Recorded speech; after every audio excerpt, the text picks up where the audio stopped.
Welcome to Higher Self Mastery, the podcast for women ready to leave behind who they were told to be and remember who they truly are. I'm your host, Dami Schumacher. This is your space to come home to yourself, to honor the inner pull for more truth and more depth, and more meaning as you enter a new chapter of your life. Together, we're reframing midlife crisis into the midlife magic that it actually is, because this is your rebirth. Through soulful conversations and spiritual tools, you'll reconnect to your truth and reclaim your voice and live the life that your soul came here for. So let's begin. Hello and welcome back to another episode. Thank you so much for being here. So I have just finished a summer marathon of workshops and talks, and it has been epic. And the last couple of talks and workshops that I delivered were around the topic of chakras. So naturally, I wanted to bring this conversation to all of you gorgeous listeners here on the podcast, because maybe you couldn't make it to one of these live in-person events. So why should you miss out, right? So that is the topic of our conversation today, chakras. And I hope by the end of our conversation that you will have a better understanding of what they are, where in the body they exist, where they are located, how you can identify them, how they affect your day-to-day life, and some different tools in which you can begin to work with your chakras consciously to bring them back into greater balance, and the importance of being able to do that. Okay, now I am going to attempt to do this in a nice, succinct way to the best of my ability, but the topic of chakras is immense. You could write a doctorate thesis on it, right? There are thousands and thousands of books written on it, and so many different schools of thoughts as well, and so many different layers that you can go into, the details that you can go about chakras. But for the purposes of today's conversation, I'm going to keep it at an introductory level. So this is predominantly for those of you who have maybe started attending yoga classes or have been attending yoga for some time and hear your yoga instructor maybe talk about chakras, or perhaps it's come up in conversations amongst your peers and your girlfriends, and you've just never had it really explained to you, because maybe in the middle of a yoga class, it's not the right time or the place, and your teacher doesn't have the opportunity to do that, or you didn't know who to ask to debunk and demystify this whole big topic. Like, where do you start with it? For the most part, people will know that they are different energy centers located along the spinal column, and they have different rainbow colors associated with the different chakras, right? And that isn't not true, but it is so much more than that as well. So chakras were first discovered or first written about in the ancient Vedic scriptures in India, which are the Vedic scriptures are associated with the yoga tradition, right?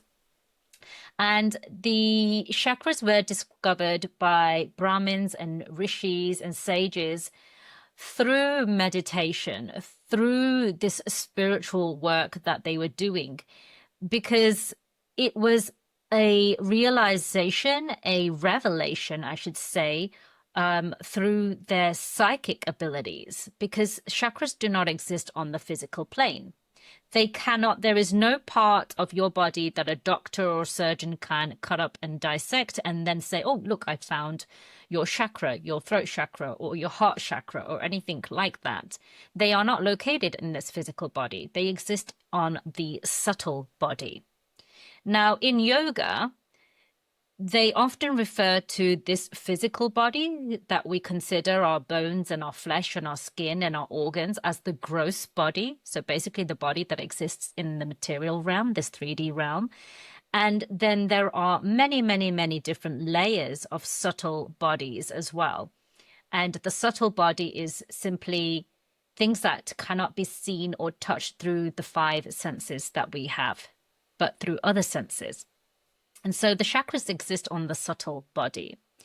And the chakras are energy vortices, the energy centers, where networks of like neural networks come together from all over the different parts of your subtle body and come together in these big balls where they accumulate and are most concentrated. And then from those energy centers, they are able to move through and upwards or downwards, and also then get distributed as well around your subtle body. But what exactly is being moved and distributed? So in Kundalini yoga, they would call it Shakti energy. In yoga, they will call it prana. In Chinese philosophy and ancient tradition, they'll call it qi. And all that they are referring to, these are many different ways of saying life force or energy. And it's a very difficult thing to explain, but in essence, what this life force is the very thing that makes your heart beat. Have you ever thought about it? You have no control over your heartbeat. It beats at its own will. You never started it. You can't consciously start it or stop it. And it just goes. It is the very thing that gave you life. It is the very thing that has created everything that we know around us on this planet, this universe. The energy that made all this possible is this Shakti energy, this pranic life force or chi. So that is the energy that is moving through these chakras. So when you're doing chakra work, that is what you're working with, okay?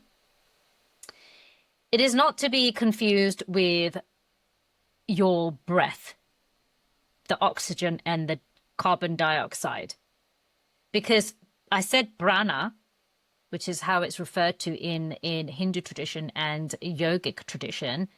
And in yoga, you may have often heard the word pranayama, which can often be translated or understood to mean breath work. And yes, it is. But breath work operates on this 3D level of this oxygen and carbon dioxide intake, outtake of this breath. But the real work of pranayama is about this expansion and generation and moving and storing of this pranic energy, which is so subtle that it cannot be felt. That's what it's really about. So do not confuse it to be breath or air, so to speak. Different schools of yoga, different schools and traditions and cultures will also claim that there are different numbers of chakras. So none of them are right and none of them are wrong. It's just different way of looking at it. There are, in fact, so many chakras. I actually don't know how many there are, but there are a lot. But for the most part, we only ever hear about and speak about 7. And that's because these are the main ones or the bigger ones where there's a greater concentration of the energy, of this pranic energy. But it's also what was popularized only just in the last century by some psychologists. So actually not from the ancient traditional texts at all. Some yogic texts, the ancient ones, will say that, yes, there are 7 chakras, but the crown chakra is not one of them. In fact, instead, there's another one called the bindu, which is just at the back here, the soft part of the back of your head here, right, where there's a soft indentation when you're born. So some will count the chakra and say there's 8. The Buddhists often will only refer to the higher chakras, and I'll talk about lower and higher chakras in just a moment, but they'll often just talk about the higher chakras, so from the heart and upwards. So they may only refer to 4 or 5 or even 3 chakras, because they're often just concerned around the meditation and the accessing the subtler, higher consciousness, those frequencies. But as I said, because I want to make this accessible and easy, we're going to work with the seven that you'll probably most come across, which is most popular, to be honest, these days, and also has a rainbow color coordination applied to it as well. I'm not entirely sure why or where that comes from. I'm sure there's psychology and science behind it, right? But it helps us to remember, and it gives us some kind of focus point, certainly. So that's always helpful. So those are the ones I'm going to talk about, starting from your root chakra all the way to the crown. It'll be 7 in total. But before I do, just want to give you a little bit more information about general chakras information, should I say. And first off, yes, the energy centers, the energy vortices. But each of these chakras centers vibrate at a different frequency. And the lower chakras, so from the heart downwards, these are considered the lower chakras and are associated with the material world and the 3D matters of life. The heart center or the heart chakra is the connecting chakra where we start to transcend from the 3D material matters of life and in this human existence and more into those higher levels of consciousness as we go into the higher chakras, then from the throat, the third eye, and then to the crown center. So if you ever hear that, lower chakras, higher chakras, you know what they are referring to now, okay? So let's start with the root chakra, shall we? So general location, I've already said these chakras don't exist on a physical body. But again, just to help us bring our attention to the area where it may be, because where our attention goes, our energy flows, it helps to imagine that the different chakras are located up your spinal cord, your spinal column. And the very bottom one, the very base one, the root chakra, which is also known as Muladhara in Sanskrit, is at the base of your spine or your perineum. And this one's really easy to remember, root chakra. It's the closest one to the ground, and it's all about grounding. It is where our seat of security, safety, and stability comes from. So when this particular chakra is out of balance, we may feel fear, we may feel insecure, or we may be overly active here and not be as aware for our safety in quite the way that we should. Maybe it's just too safe and too trusting. And the color here is red. The element here is earth. So this is all about grounding. I've done loads and loads of podcasts episodes already in this short space of time where I talk about grounding and the importance of grounding. So this is done through this energy center. And they're all important, right? But without this one being balanced and activated, it's no good having the others activated and balanced and open, because this is where your Shakti energy is generated. In Kundalini, this is where they say that the serpent energy, the Shakti energy, also represented by the serpent, lies dormant.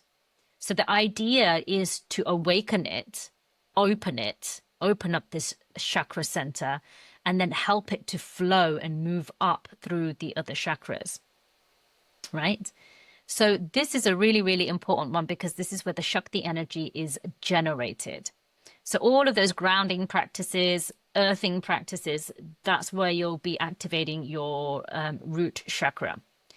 The Bija mantra, the Sanskrit mantra, which has an exact vibrational frequency that will resonate in this vortex for you, is the mantra of Lam, Lam, Lam. So you can meditate on that, you can chant on that, which is really powerful. If that doesn't resonate for you, I'm going to offer an affirmation that you can use as well. Just take it as a starting point. You by all means, change the words to suit you.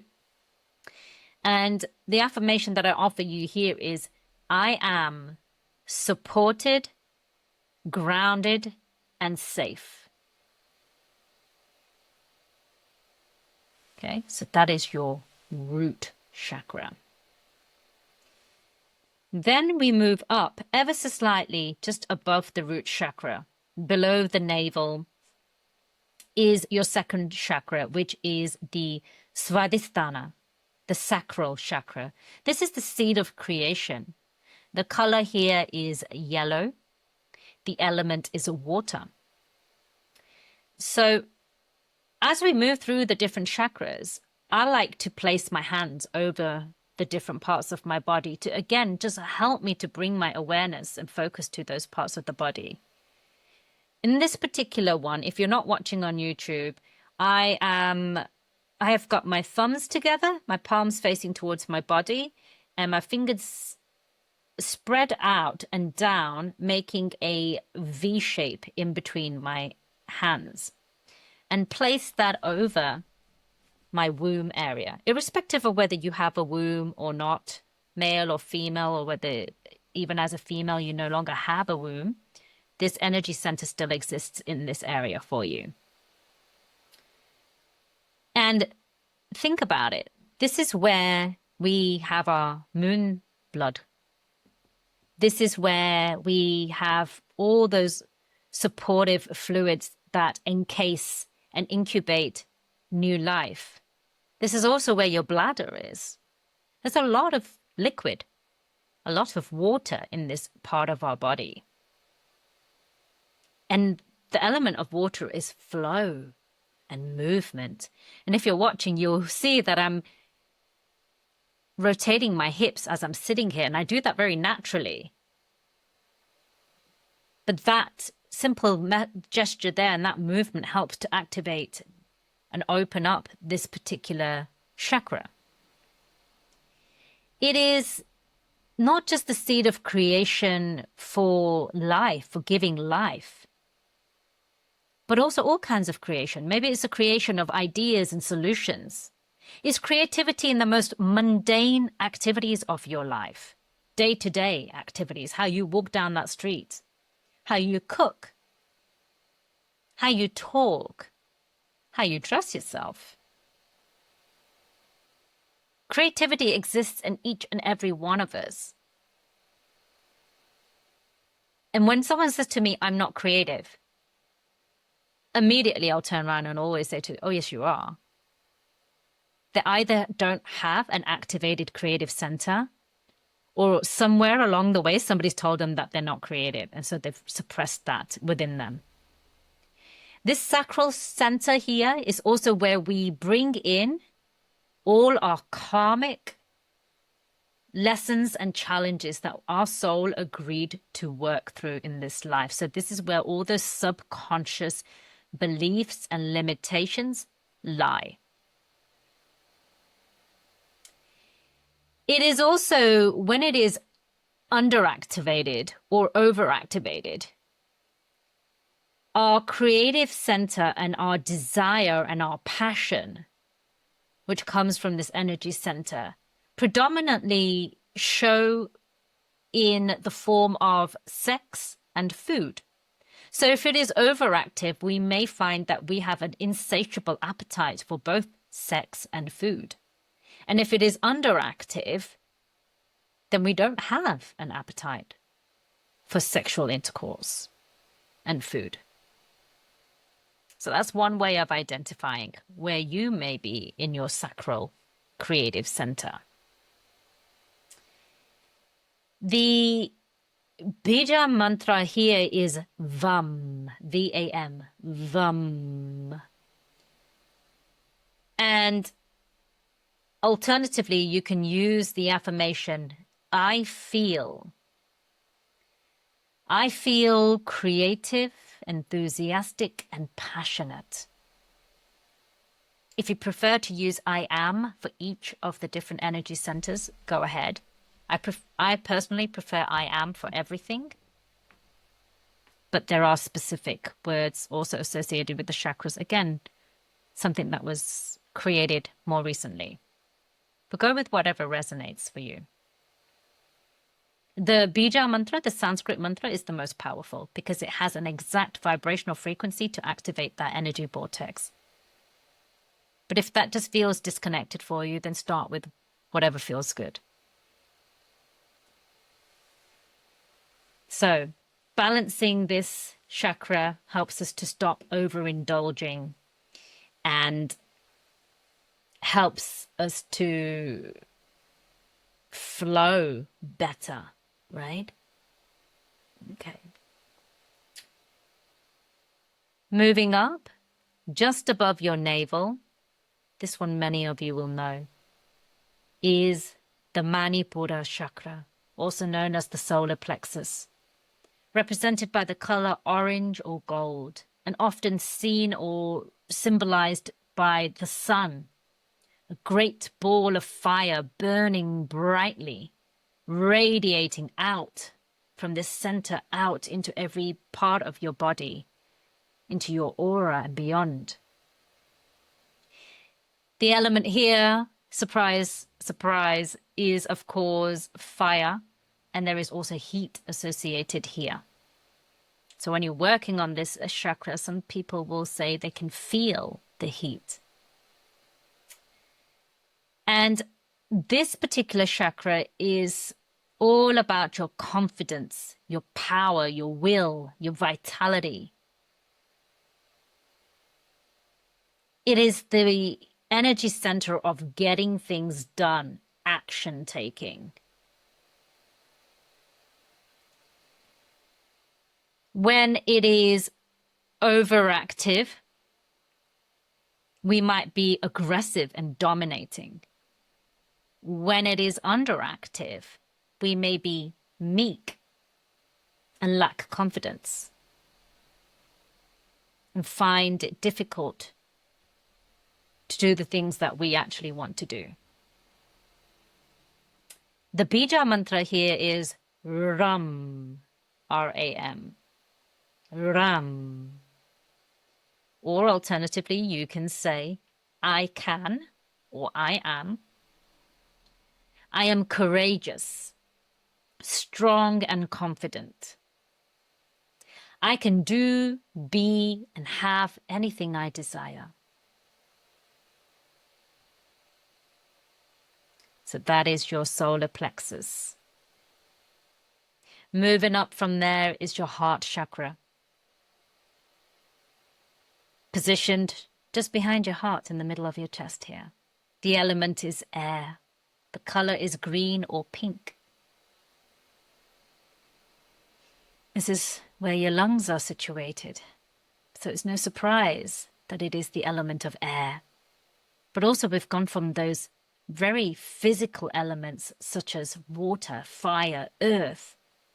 And now we're beginning to move into the more subtler realms. Air being that connecting element.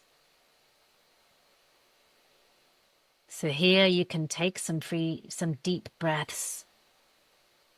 Feel the expansion and contraction of your chest as your lungs expand and contract. This energy center, your heart center, is about love. And the affirmation here is, I love.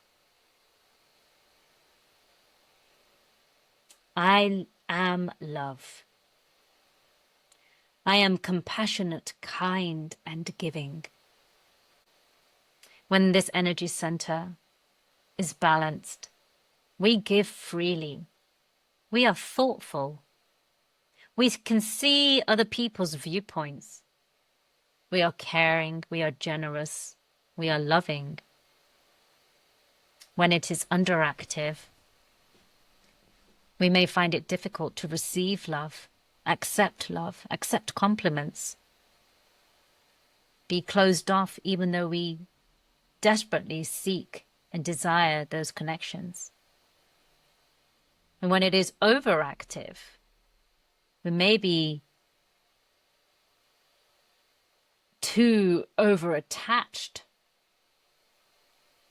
just a little bit too possessive. just pouring ourselves onto other people. And the bija mantra here is Yam. Y-A-M. Yam. And this heart center is also known as Anahata in Sanskrit. For obvious reasons, we work on this energy center so we can always come from a place of love, unconditional love. But most importantly, not just for others and towards others, but first and foremost to ourselves. Moving up, 5th chakra, the throat chakra, also known in Sanskrit as Vishuddhi. The color here is blue, and this is the center of communication. Yes, in speech, but also in listening. Both are just as important. And it is closely related to your sense of hearing, not just hearing through your physical ears, but your intuitive hearing. So as this becomes more and more balanced, you become better at hearing and understanding. You are able to speak your truth with heart, with wisdom, with integrity. When it is overactive, we may find ourselves shouting, raising our voices to be heard. When it is underactive, maybe we cannot lay down those boundaries, speak up for ourselves, feel repressed.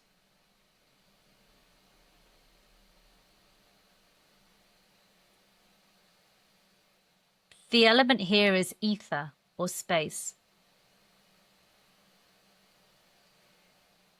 The vibrational bija is hum, H-A-M, hum. Or alternatively, the affirmation that I offer you is I speak. I speak with integrity, truth, and clarity, and kindness. Then the 6th chakra, we move up to the 3rd eye, just in between the eyebrows. In Sanskrit, this is known as Ajna. It is also known as the seat of the intuition, the 3rd eye, Shiva's 3rd eye. If you've ever seen the Hindu deity Shiva, he's often depicted with the 3rd eye in between his eyebrows. But this 3rd eye is not outward looking, it's inward looking. It's looking at inside to your truth, your higher self, your wisdom. This is where the center where our intuition speaks to us through this energy center. So to develop our intuition, which is basically our means to communicate with our higher self, we need to work on our 3rd eye. It is also the place where this Shakti energy comes together through the 3 main pranic channels. So from the very base, from the root chakra, your energy, your prana moves up and down and through your body through 3 main pranic channels. And they come together and meet here at the 3rd eye. And it's from this place that it's then distributed out again into different places. Your 3rd eye and your root chakra are very closely related and connected, which is why you may find in certain asanas, especially in Kundalini yoga, in a particular kriya or in a particular asana pose, your teacher may say to you, lock your root chakra and then bring your attention, turn your mind's eye and your mind's gaze inwardly to in between your 3rd eye. So you're activating and bringing all your focus to both of these 2 areas simultaneously, because one is the generator, the root, and the 3rd eye is the distributor. They have to work together. So if the teacher ever asks you to do those 2 things, you know why that is now. And the element here is mind. We're going into those subtler realms now. It's about wisdom and imagination and clarity and vision. This is where we come up and create our world, our thoughts and our ideas, our vision. The clarity with which we create those visions comes from here. It is also the seat of our imagination as well.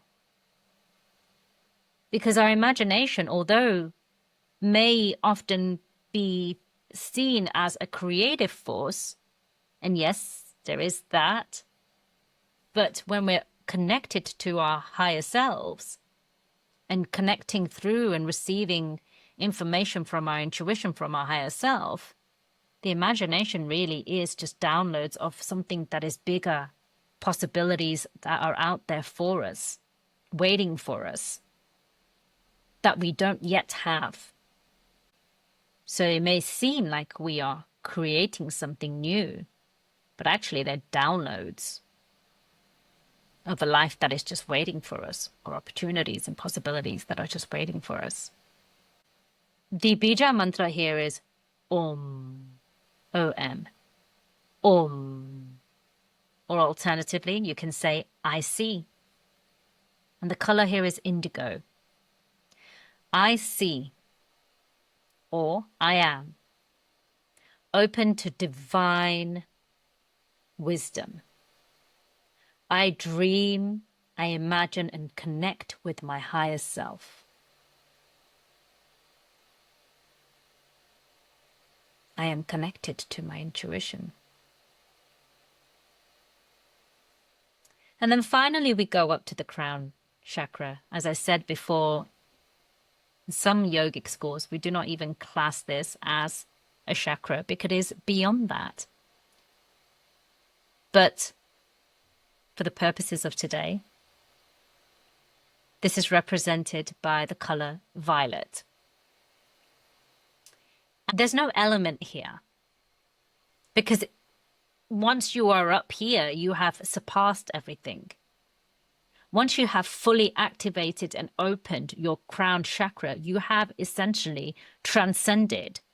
You have reached samadhi, at which point you can decide whether you want to hang around on planet Earth because there may still be something left for you to do, or you're ready to leave this body. You actually make the decision to say, I'm ready to leave this body and my time is done, and I'm going to continue with my spirit journey. People, and this is just my belief, take it or leave it, but people like Gautama Buddha or even Jesus, in my opinion, were individuals who awakened their crown chakras. And after they shared their wisdom, they then decided exactly when they were going to transcend this physical form. And this is about spiritual connection. When this is awakened, you can still work on it. We still do need to actively try to work on it. But it's about, for the most part, for most of us, this is where we really have to use our imaginations. And that's not bad or wrong. With any of these centers, maybe you don't feel anything. Maybe you don't see any colors. That's okay. Keep putting your attention there and keep imagining it nonetheless. Because the more you do that, the subtler your awareness becomes. And at some point, you will begin to feel things. You will begin to see things, maybe. We all receive in different ways. So don't be put off if somebody next to you says, I saw a glowing ball of light and it was encompassing my whole body and I felt like I had turned into the sun itself and I was just radiating. And you're standing there going, yeah, I didn't get that. I was focused on the energy center like the teacher told me, and I was imagining the right color and I was doing the chanting and I was doing everything right. If your experience is nothing more than that, then that's perfect for you. It's not right or wrong. You're not doing anything wrong, I promise you. You're just on a different stage of the journey. That's all. And this whole thing, and as you'll hear again and again and again, especially in yoga, this is your own personal journey. You should never ever compare yourself with anybody else. Do not be disheartened because you don't feel like you've advanced, irrespective of having been on a path longer than, say, your girlfriend who just started and now she's like having all these visions and psychic abilities and whatever. But that's great. Celebrate it for her. That's just not your experience, and that's okay. You have the exact experience that you need. So use your imagination when you're working with the crown. It's about being connected to the universe with one, understanding and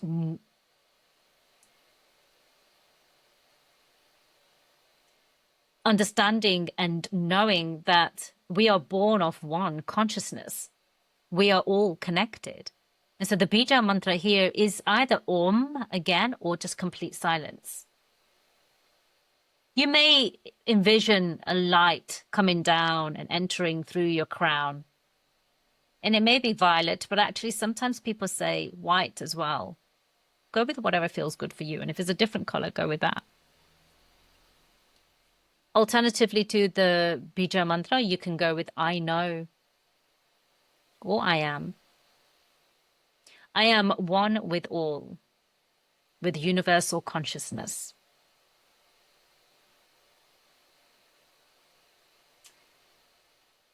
There is so much more that I could say. I really tried to keep that as concise as possible. As I said right at the beginning, it's such a big topic. But just before we finish off here, I want to give you some suggestions in ways in which you can go out and apply some chakra work on a daily basis, okay? So I've already mentioned Kundalini yoga. If it calls you, it's very different to any other style of yoga, but if it resonates for you, definitely go try and find a Kundalini class, right? Because that works very specifically on activating this Shakti energy and opening and balancing your chakras. Alternatively, maybe you love to dance. So in that case, seek out where you could do a chakra dance. Also can be very powerful. Even chakra raves. They're fun. You can also concentrate and activate and work on the chakras through different types of meditation. And I have a beautiful chakra balancing free guide if you're interested in it, working with the different goddess archetypes. So if that sounds interesting to you, just the link will be below, so you can just sign up for that and I'll shoot that out to you. It was one of the workshops that I delivered this summer and particularly enjoyed. So I can send that out for you. So it's more like a meditation. It's super fast. It's a daily thing that you can do. Doesn't have to take more than 7 minutes, right? A minute on each chakra, just to check in with where you're at. And when you do that, how I use it, I'll share with you how I use it, right? Before I start my day, most of the time, I like to just do a quick chakra check-in.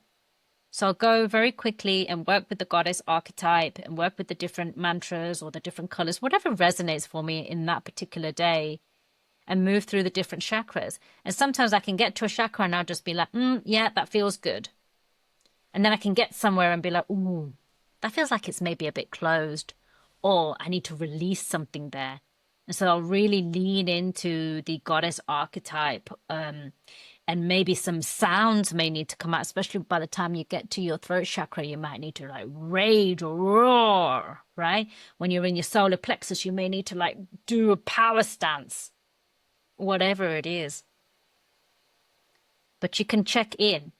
And in the beginning, like I said, if nothing comes up for you, that's okay. Still keep working. In the beginning, I never used to feel anything either. I'm not one of these individuals that had this really subtle psychic abilities. I didn't. Still don't. But there's nothing wrong with me and there's nothing wrong with you either if you do it. And if you do, that's great.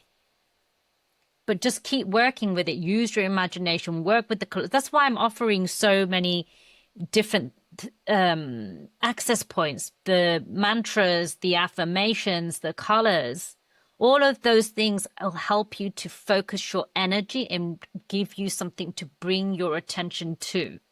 Ultimately, you won't need those things because you'll just be able to go to that area of your body and just start to feel into those different areas. And how this applies on a day-to-day basis as well, aside from like I explained to you how the imbalances may be showing up for you in your life. But for example, when I'm doing something, especially in my business, because this work is heart-centered, right? I'm in service to each and every one of you, first and foremost. That is what this is about. This is why I'm here. So it's really good for me to check in. Because first I'll go to that root chakra and maybe I'm a little bit scared. Maybe it's something new. Maybe I've got a new offer out and I'm a bit like, will they like it? Won't they like it? Will they get rejected? Oh no, I'm scared. I'm scared to put this out. So I'll go into that root chakra and be like, yeah, it's okay. I'm fully supported. I'm fully grounded. My roots go deep into the earth like a tree. I'm unshakable. I cannot fall because Mother Gaia is holding me and supporting me always. Okay, that's good. I feel safe now. And then I'll move up and go into the creative center. Yes, okay, that is my most creative work. Cool. Or maybe that's more, I need to activate that when I'm actually creating the product or something. Or a new, like the guide or a new workshop. And then going into the solar plexus, especially before I go up on stage or deliver a workshop, give me courage, give me strength. Bold like Durga. She's fierce. And I embody that energy, that power. And then I check in with my heart that everything that I'm doing is coming from a place of service and love and compassion for the best, highest good of others, for highest good of all. Okay, just checking in, making sure that this is coming from the right place and not from my ego for selfish gains. And then when I speak, to be careful as much as possible to speak with love and compassion, to choose my words carefully, to leave space for others to be heard. But then also with an activated third eye to make sure I speak truth and wisdom. My wisdom, my third eye center is also during that creative process. It's where I receive those downloads. What should I do next? This is for everyone's highest good. Yes. Oh, but this is such an amazing idea. Yes, an amazing idea, Dami. But no, this is for everyone's highest good right now. Follow this one. Helps me to discern.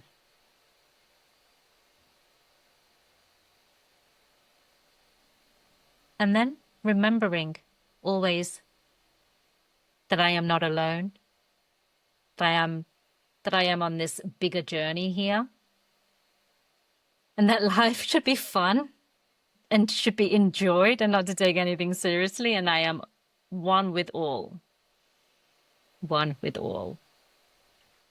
That's how I like to use it. And I said that explaining it to you then took a little bit longer, but when you're doing it internally, silently to yourself, it's really quick and easy. I hope that's been of interest to you. I hope you learned something. And please do let me know if you choose to apply any of these tips or tools or, mantras or bija mantras, Sanskrit mantras or anything like that, and try working actively on your chakras to help you balance. Or even if you just go away and just set the intention to be a little bit more aware. So say something like, okay, so through the course of this day, as I move forward, or maybe it's done as a reflection at the end of the day, how did I act and operate and think and behave according to each of those different chakras? You may find that, whoa, okay, my throat chakra was overactive when speaking to this individual. And that's the thing, your chakras will change all the time. They will open and contract and change in every different situation. You can have a really big, open, unconditional heart center when you're cuddling a newborn baby or a little toddler. Nothing but pure love for that tiny little being. But then when you turn around to your partner, your husband, your wife, and they've pissed you off, suddenly that unconditional love and that heart chakra's gone whoop, and closed off. You haven't got anything to give to that person.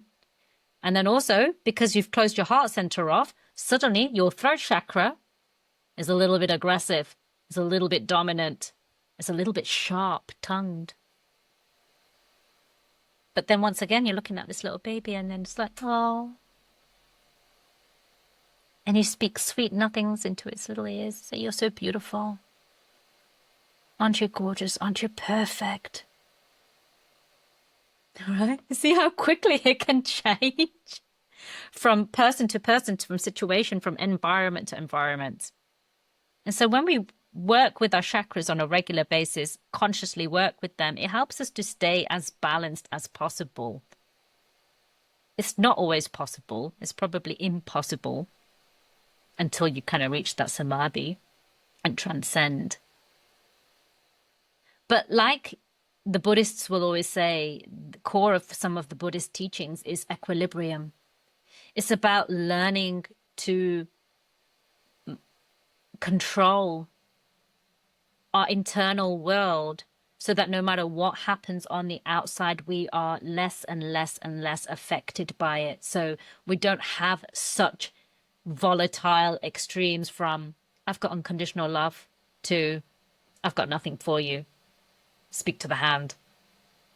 And we don't go from one extreme to the other, but instead we can remain more and more with practice in this middle ground of equanimity where nothing changes and we remain balanced and can show the irritating partner.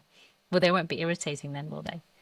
Because you'll have compassion for them and you'll be able to show them love just as much as you can show that baby love. And you'll be able to speak with kindness and wisdom and truth.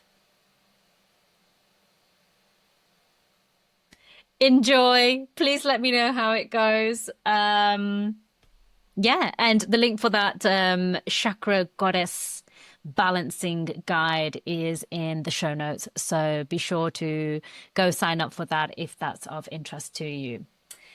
Lots of love, my darlings, and I will be back here next week. Bye. Thank you for joining me on this episode of Higher Self Mastery. If something landed, moved you, or sparked a shift, I'd love to hear from you. Be sure to follow, subscribe, and share this episode with a woman in your life that is also ready to rise. And if you found value in today's conversation, please take a moment to rate and review this podcast, especially in these early days. It really helps others to find this work too. If you're craving deeper support and sisterhood, join my mailing list using the link below, where you'll be the first to receive free meditations, learn about up-and-coming retreats, and other ways that we can work together. Until next time, honor your truth and trust in the timing of your becoming.